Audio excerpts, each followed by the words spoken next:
झारखंड के 5 वरिष्ठ आईएएस अधिकारी अब तक भ्रष्टाचार के मामले में गिरफ्तार हो चुके हैं। इन अधिकारियों के बीच अंतर ये है कि भ्रष्टाचार के अलग अलग मामलों में इनकी गिरफ्तारी हुई है। राज्य के वरिष्ठ आईएएस अधिकारी सज्जल चक्रवर्ती, डॉक्टर प्रदीप कुमार, पूजा सिंघल, छवि रंजन और अब विनय चौबे। सज्जल चक्रवर्ती के बाद यदि किसी बड़े अधिकारी का नाम सामने आता है तो वह विनय चौबे है। इन 5 अधिकारियों में से पूजा सिंघल को छोड़कर 4 राज्य के डीसी रह चुके हैं। वहीं इनमें से 2 अधिकारियों को सीबीआई ने और 2 को ईडी ने गिरफ्तार किया था। वहीं विनय चौबे को राज्य की जांच एजेंसी एसीबी ने अरेस्ट किया है। इन अधिकारियों के बीच अंतर ये है कि भ्रष्टाचार के अलग अलग मामलों में इनकी गिरफ्तारी हुई है। सज्जल चक्रवर्ती झारखंड राज्य के सबसे वरिष्ठ आईएएस अधिकारियों में से एक रहे। वे राज्य के उपायुक्त सहित कई प्रमुख पदों पर कार्यरत रह चुके थे। वर्ष 1990 के दशक की शुरुआत में बिहार, वर्तमान झारखंड के पशुपालन विभाग में हुए बहुचर्चित चारा घोटाले में उनका नाम सामने आया। इस घोटाले में सरकारी कोष से करोड़ों रुपए की फर्जी निकासी की गई थी।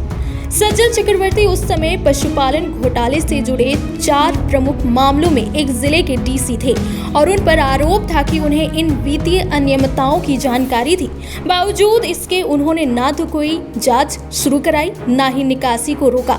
इस लापरवाही को भ्रष्टाचार निवारण अधिनियम के तहत गंभीर अपराध माना गया और सीबीआई ने उन्हें गिरफ्तार किया।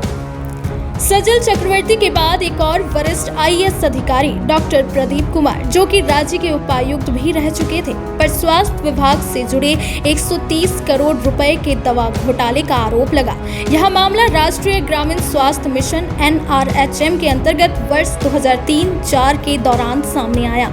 डॉक्टर प्रदीप कुमार उस समय स्वास्थ्य विभाग में प्रमुख पद पर थे और उनके कार्यकाल में विभाग ने बड़ी मात्रा में दवाई, चिकित्सा उपकरण और अन्य सामग्री खरीदी थी। जांच में यह सामने आया कि इन खरीदों में भारी अनियमितताएं हुई।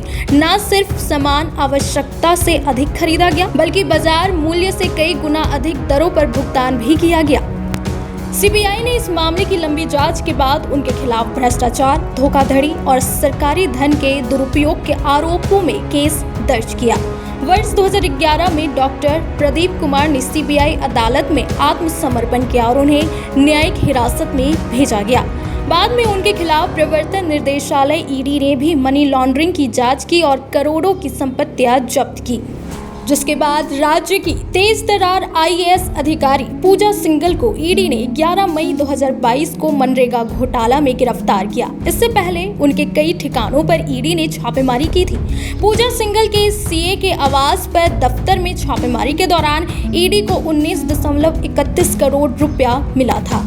2000 बैच की आईएएस अधिकारी पूजा सिंघल करीब 28 महीनों तक जेल में रही। इसके बाद 7 दिसंबर 2024 को बीएनएस कानून के तहत उन्हें जमानत मिल गई और वो जेल से बाहर आ गई और उन्हें पोस्टिंग भी मिल गई।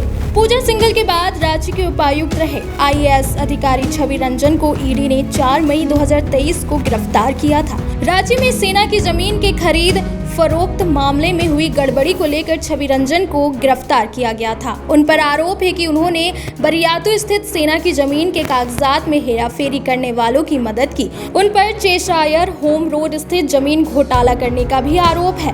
राज्य के समाज कल्याण विभाग के निदेशक रहते हुए ईडी ने उन्हें गिरफ्तार किया था। अब ईडी की जगह राज्य की एजेंसी एसीबी ने शराब घोटाला मामले में उन्हें गिरफ्तार किया है। विनय चौबे, जो तत्कालीन प्रधान सचिव उत्पाद एवं मद्य निषेध थे, उनके साथ उत्पाद विभाग के अधिकारी गजेंद्र सिंह को गिरफ्तार किया है। उन पर आरोप है कि उन्होंने अपने पद का दुरुपयोग करते हुए प्लेसमेंट एजेंसियों का चयन करने में गड़बड़ी की, जिससे 38 करोड़ का नुकसान राज्य सरकार को हुआ।